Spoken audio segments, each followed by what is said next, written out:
S K super TMT, the long life TMT. ಇನ್ನು ಬೆಂಗಳೂರಿನಲ್ಲಿ ಶುರುವಾಯ್ತಾ ಹವಾಲಾ ದಂಧೆ ಅನ್ನುವಂತಹ ಪ್ರಶ್ನೆ. ಹವಾಲಾ ದಂಧೆಗೆ ಕೈ ಹಾಕಿ ಸಸ್ಪೆಂಡ್ ಆದ್ರ ಇನ್ಸ್ಪೆಕ್ಟರ್. ಲಿಮಿಟ್ಸ್ ಮೀರಿ ಹವಾಲಾ ಹಣವನ್ನ ಸೀಸ್ ಮಾಡಿದ್ರಂತೆ ಜ್ಞಾನ ಭಾರತೀಯ ಇನ್ಸ್ಪೆಕ್ಟರ್. 1,05,00,000 ಹವಾಲಾ ಹಣವನ್ನ ಸೀಸ್ ಮಾಡಿರ್ತಾರೆ ಇನ್ಸ್ಪೆಕ್ಟರ್ ರವಿ. ಐಟೆನ್ ಕಾರ್ನಲ್ಲಿ ಹವಾಲಾ ಹಣವನ್ನ ಸಾಗಾಟ ಮಾಡ್ತಾ ಇದ್ದಂತಹ ಮಾಹಿತಿ ಆಧರಿಸಿ ದಾಳಿ. ಪೊಲೀಸರನ್ನ ನೋಡ್ತಾ ಇದ್ದಂತೆ ಆರೋಪಿಗಳು ಎಸ್ಕೇಪ್ ಆಗಿಬಿಟ್ಟಿದ್ದಾರೆ. ಕಾರ್ನಲ್ಲಿ 1 ಕೋಟಿಗೂ ಹೆಚ್ಚು ಹಣ ಇದ್ದಂತಹ ಶಂಕೆ ಇದೆ. ನಾಗರಬಾವಿಯಿಂದ ತಮಿಳುನಾಡಿಗೆ ಕೊಂಡೊಯ್ಯಲಾಗ್ತಾ ಇದ್ದಂತಹ ಹಣ ಇದು ಹವಾಲಾ ದಂಧೆಯ ವಿಚಾರ ಅನ್ನುವಂತಹ ವಿಚಾರ ಗೊತ್ತಾಗ್ತಾ ಇದೆ. ಹವಾಲಾ ದಂಧೆಗೆ ಕೈ ಹಾಕಿ ಸಸ್ಪೆಂಡ್ ಆದ್ರ ಇನ್ಸ್ಪೆಕ್ಟರ್ ಅನ್ನುವಂತಹ ಪ್ರಶ್ನೆ.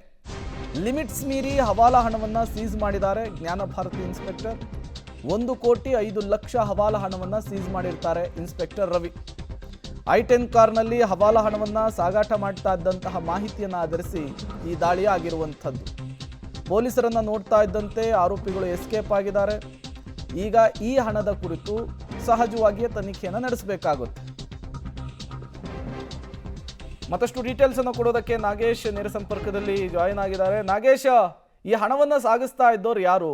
ಈ ಹವಾಲಾ ಹಣದ ಅನುಮಾನಕ್ಕೂ ಪೊಲೀಸರಿಗೂ ಇರುವಂತಹ ನಂಟೇನು? ಏನ್ ಡೀಟೇಲ್ಸ್ ಸಿಗ್ತಾ ಇದೆ ಅಂತ ಹೇಳಿ.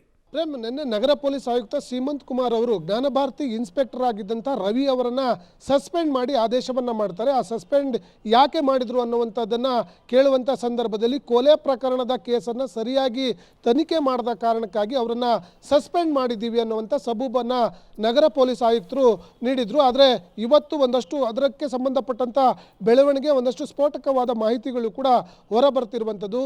ಈ ಪ್ರಕರಣದ ಹಿಂದೆ ಹವಾಲಾ ಹಣದ ಕಾರಣವನ್ನು ಇಟ್ಕೊಂಡು ರವಿ ಅವರನ್ನ ಸಸ್ಪೆಂಡ್ ಮಾಡಿದ್ರ ಅನ್ನುವಂಥ ಅನುಮಾನಕ್ಕೆ ಕಾರಣವಾಗುವಂಥ ಒಂದಷ್ಟು ಪುಷ್ಟಿ ಕೊಡುವಂಥ ಮಾಹಿತಿಗಳು ಈಗ ಲಭ್ಯವಾಗ್ತಿರುವಂಥದ್ದು. ಇದೇ ಸಸ್ಪೆಂಡ್ ಆಗಿರುವಂಥ ರವಿ ಅವರು ಪರಪ್ಪನ ಅಗ್ರಹಾರ ಪೊಲೀಸ್ ಠಾಣೆಯಲ್ಲಿ 1,05,00,000 ಹಣ ಸೀಸ್ ಮಾಡಿರುವ ಬಗ್ಗೆ FIR ಅನ್ನು ಮಾಡಿರ್ತಾರೆ. ಅದು ದೂರುದಾರ ಕೂಡ ಜ್ಞಾನ ಭಾರತಿ ಇನ್ಸ್ಪೆಕ್ಟರ್ ರವಿ ಅನ್ನುವಂಥ ಮಾಹಿತಿಗಳು ಕೂಡ ಈಗ ಲಭ್ಯವಾಗ್ತಿರುವಂಥದ್ದು.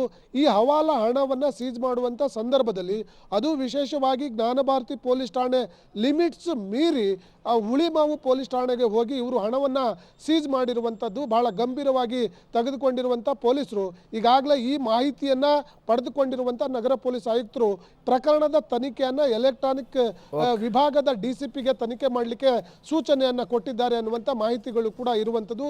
ಈ ಹವಾಲಾ ಹಣವನ್ನು ಪಡೆದುಕೊಳ್ಳಲಿಕ್ಕೆ ಹೋಗಿ ಇವರು ಎಡವಟ್ಟು ಮಾಡ್ಕೊಂಡಿದ್ದಾರೆ ಅನ್ನುವಂಥ ಅನುಮಾನಗಳು ಕೂಡ ಈಗ ಹುಟ್ಟುಹಾಕಿರುವಂಥದ್ದು. ಪ್ರೇಮ್, ಥ್ಯಾಂಕ್ ಯು ನಾಗೇಶ್ ತಮ್ಮೆಲ್ಲ ಮಾಹಿತಿಗಾಗಿ.